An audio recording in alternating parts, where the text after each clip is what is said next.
Hi everyone again, we are back at the Jubilee Model Railway for another review.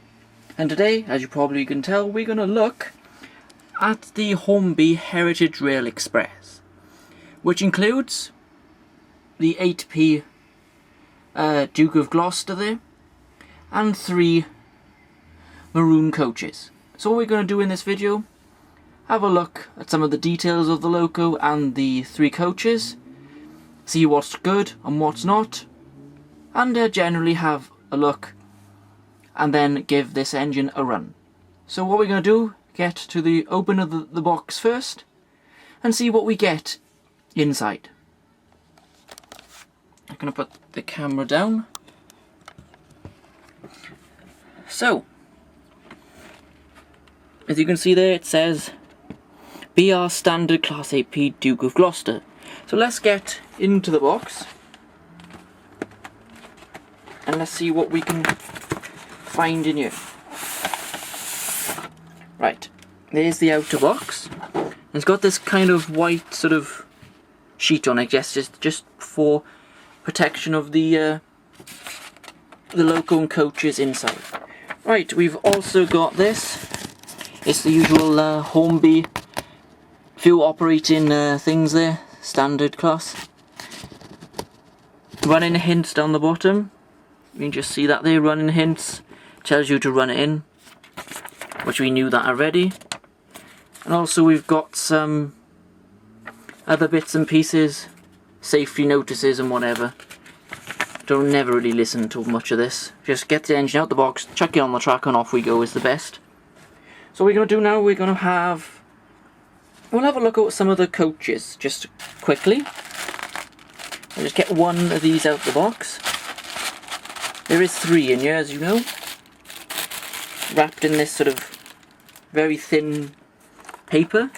I'm going to put it on the track just here so you can have a... We'll have a better look at this coach here. So this is one of the coaches you get. Yeah, it's not bad. I have here, these are the new Hornby Railroad, which to be honest, they're much better. You got a little thing, but they're nice details on the windows, you could see there. One of them is a no smoking, I guess. Can't quite see the blue one on there. You know, some nice detail on the underneath of the chassis. It seems to run, yeah, very freely running, which is very good. So we'll get the other 2 coaches out of the box and see them all together by here. So we just push this one down there. We got coach 2. Just get it out of this packaging. Yeah, which is exactly the same as the last one, so we don't need to look at the detail of that one. Just get boring for you guys otherwise if we did everything. And then the final coat, I believe, is the brake. If we just... bit of a tight fit in this box. Right, if we just open this here now. Yes, it is. Look, it's the brake coach. Let me just put this on the track. We'll have a look at this as well, because it's slightly different to the other coach. So this is the brake coach. Again, we got some nicely applied lettering. The stripe down the centre of the coach is also nice. You've got the that there, look, nice detail underneath. The door handles are quite nice there, look. They've done quite a nice job on that. The roof is possibly a bit clean, but you know, that can be sorted. But the number there, 35334. So yeah, you know, they run very freely all together, so you know, just give you a shot of the 3 of them together. So, you know, that's the coaches that come with the Heritage Rail Pack. But I think we should get to the main bit, which is the engine. So we're going to get the tender out of the box first. And again, very tight fit, so you've got to be careful you don't break anything. Right, here is the tender. Let me just get it on the track here. Right, this is the tender. at first glance it's looking pretty nice. You got the nice yellow axle boxes picked out there. I quite like that. The coal, it's not too bad as coal loads go, that one. Still plastic, obviously, but not too bad. Looks like we got a separately applied handrail here. Yeah, I don't think that one's moulded. You can see if you go in, you got the British rail there. Plenty of rivets on the side of the tender. If we come this way, now I haven't seen this kind of coupling before between the tender and the loco. I'm guessing this is one of Hornby's new ideas, so we'll see if that works a bit later on. I'm sure it will. If you just turn the tender around, you got the back of the tender. Nice ladders there, going up towards the top, and you've got some warning stickers there. Can't quite see some of them because they are very small. Just check out the buffers on here, because they don't. I'm not so sure at the moment. Oh, that's not good, Hornby.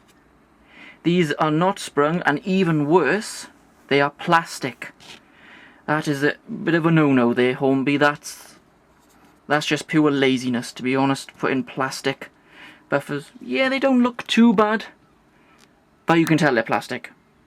It's just not. That's not good. So we just have do we have a NEM pocket? Yes, we do. A nice NEM pocket and a slimline coupling. Just the underneath of there. So yeah, tender's looking pretty nice. Also, I missed the two little handrails there at the back. So we put that.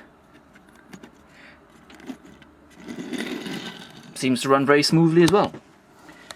So let's go to the actual engine itself, is the next part where we're going to have a look. I've got to be careful getting this thing out of the box would be a good idea. Right, here is the actual engine. It's a bit close a minute, I will move out in a minute. Right, it's on the track. Here is the actual Duke of Gloucester.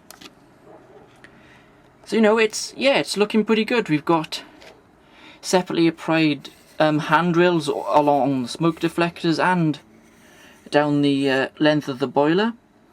And there's the famous valve gear that makes this engine different to, say, a Britannia class, and the funnel is different. Come round here to the front.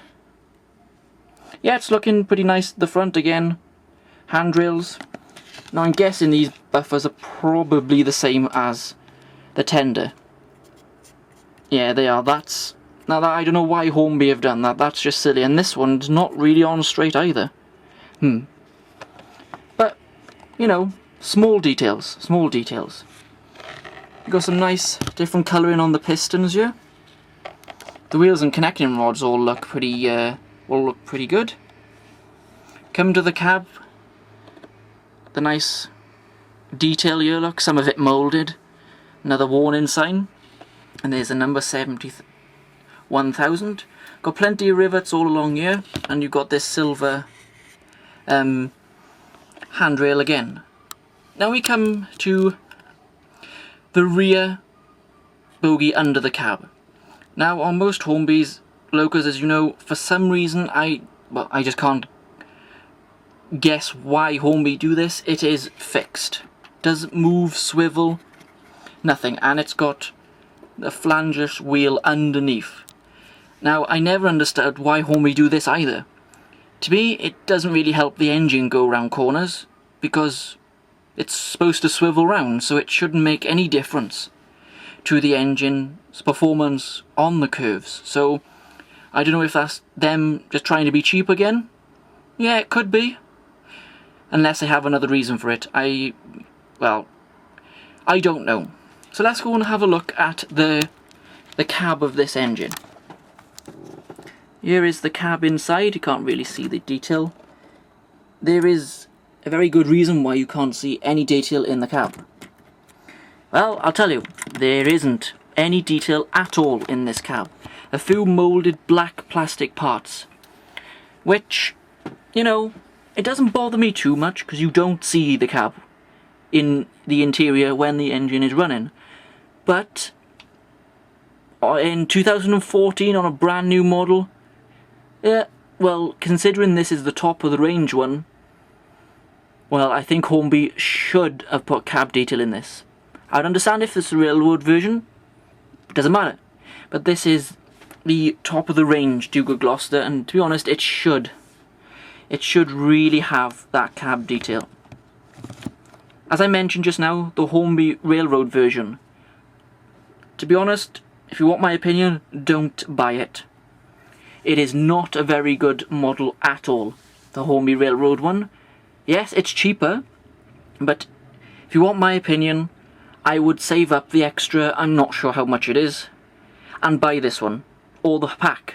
It's the cheapest way to get this engine, because what I did, went to my local model shop, MIB, which you know I've mentioned in some of the other videos, and this set, engine and 3 coaches, cost me £140.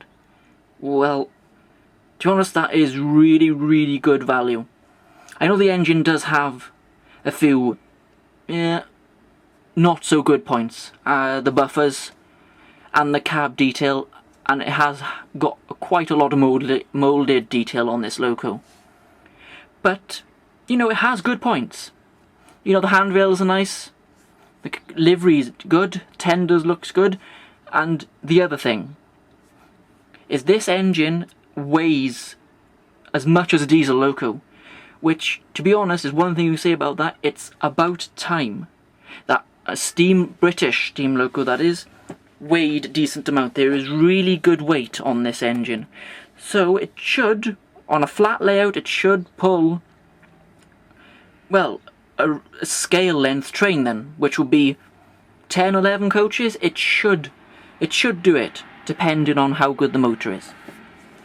So right, that's enough of me waffling on about what's good and stuff. What we're going to do now is see if we can hitch these to get up together. I'm really not sure how it does this. I'm really interested to see. So I'll do is turn the engine to the side so we can just have a quick look here.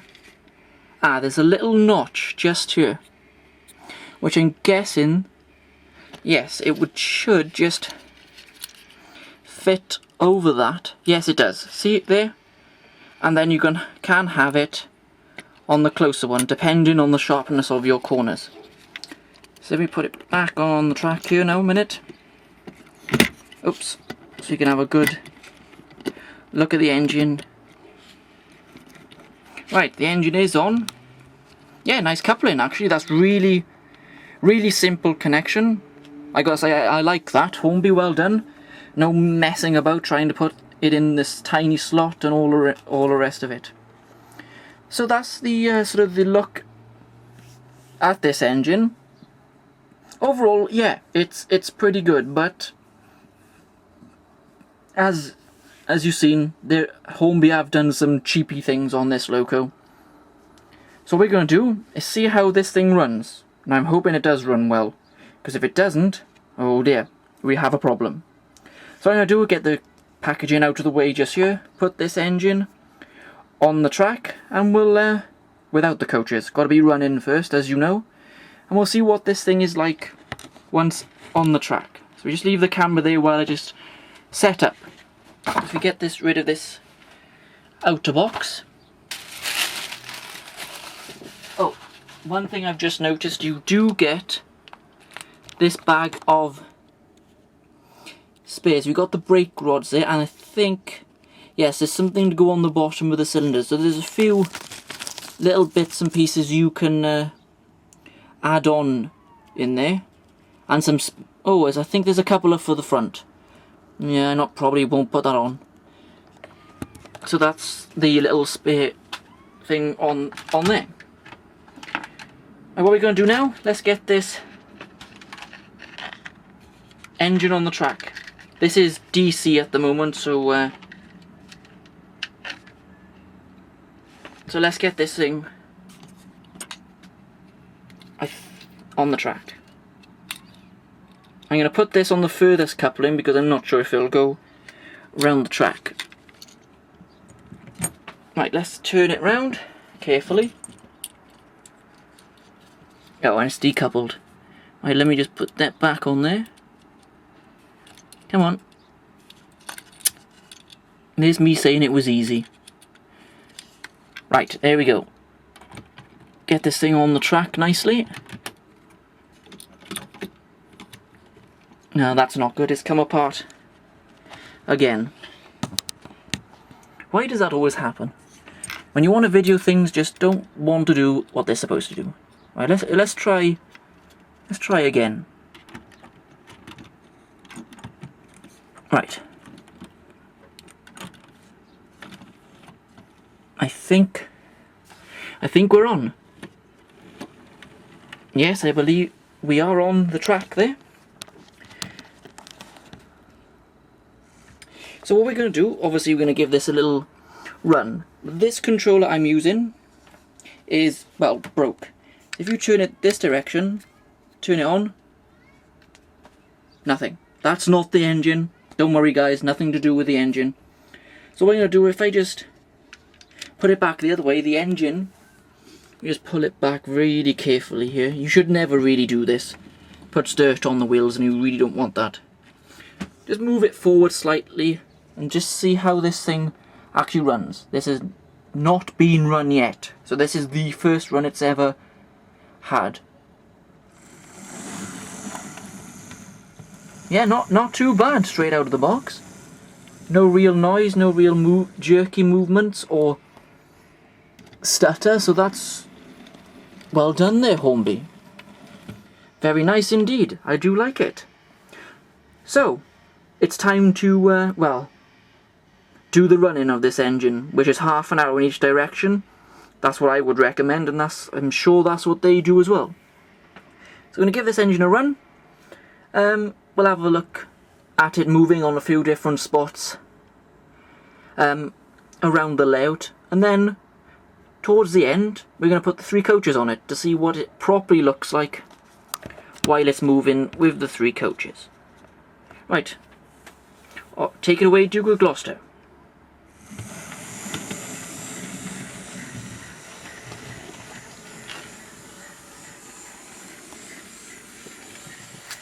Nicely round the curve there. Yeah, running really well there. And then going down towards the tunnel area. No problems yet. So we'll see this engine somewhere else. Here we are again, near the station this time. There's the blue Pullman. And here is the Duke of Gloucester on its way.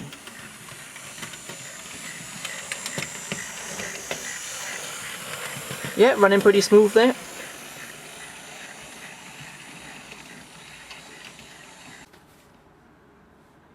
Right, as I said, we're gonna now put the 3 coaches that come with the Heritage Rail pack. We'll see how she does with the coaches. It shouldn't do any different because these coaches, yeah, don't seem to weigh too much. Which sometimes it's a good thing and sometimes it's not. Let's move it forward a bit there. There we go. Because fair play, these run so well, these coaches. There's no friction on the wheels, nothing. So if these are Hornby Railroad, well, fair play Hornby, great job there. So we'll just see this engine in another few places with the 3 coaches. Yeah, see, no problem there. And again, there it goes with its 3 coaches. Yeah, they run very smoothly. Well done there, Hornby. Let's go and have a look at it somewhere else.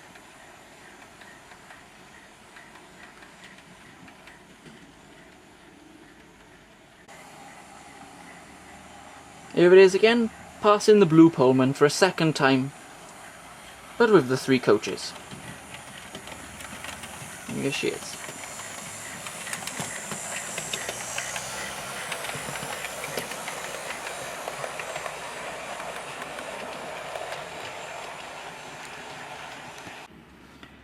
So, yes, it actually does run very well. A little bit of noise there, but hopefully that will go in time.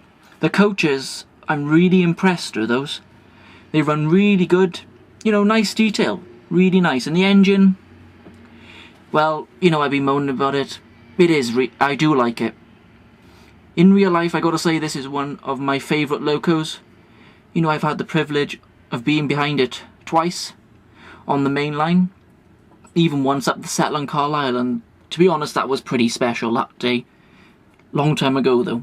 So, if you are thinking of getting Duke of Gloucester, I would suggest the Heritage Rail Pack is probably the best value for money, because you also get the 3 coaches, and they go really well with the engine. You can get it on its own if you've already got some coaches. Well, yeah, and as I said, don't bother getting the railroad one. It's not good. I've seen it on reviews, and it doesn't get very good reviews, to be honest. So, yeah, I'm happy I got this engine. Got it today, actually. Been wanting it for a while. Next week, I am putting a Howes sound chip in it, as long as the engine continues to run. Okay? You know, they do tend to be a bit more expensive. £119, I think, for the to put the Duke Gloucester sound chip in this from Howes. It's worth it. They are one of the best sound specialists around. So, you know, I'll do a follow-up video of that with the sound, and then it'll be run-in, so it should be running even better by then. So guys, thank you very much for watching my opening and review of the Duke of Gloucester. I'm going to give, well, the engine on its own, I'm going to only give it a 7. But the pack as a whole, I think, you know, we'll go to an 8, because the coaches are, yeah, I'm really happy with the coaches. So as a whole package, I give it an 8 out of 10. But if it was just the engine and not the coaches, I would only give it a 7 because of the plastic buffers and no cab detail and too much moulded stuff on this engine. What I might look to do in the future is replace these plastic buffers with metal ones. I think I'm 100% sure that the Duchess class has the same shape buffers at the front of the loco as this does. So maybe we'll give that a go, see if we can get some spare parts from that loco and put them on. So that's the end of the video. Thanks guys, and check out my other videos. If you haven't seen it, check out my West Somerset Railway Gala. It was, you know, a great weekend, some really great shots I got there. Boasting about myself here, but yeah, well, I got to at some time. So check that out, and there'll be more reviews and running galas and goodness knows what from the Jubilee Model Railway. So see you again guys. Thank you very much.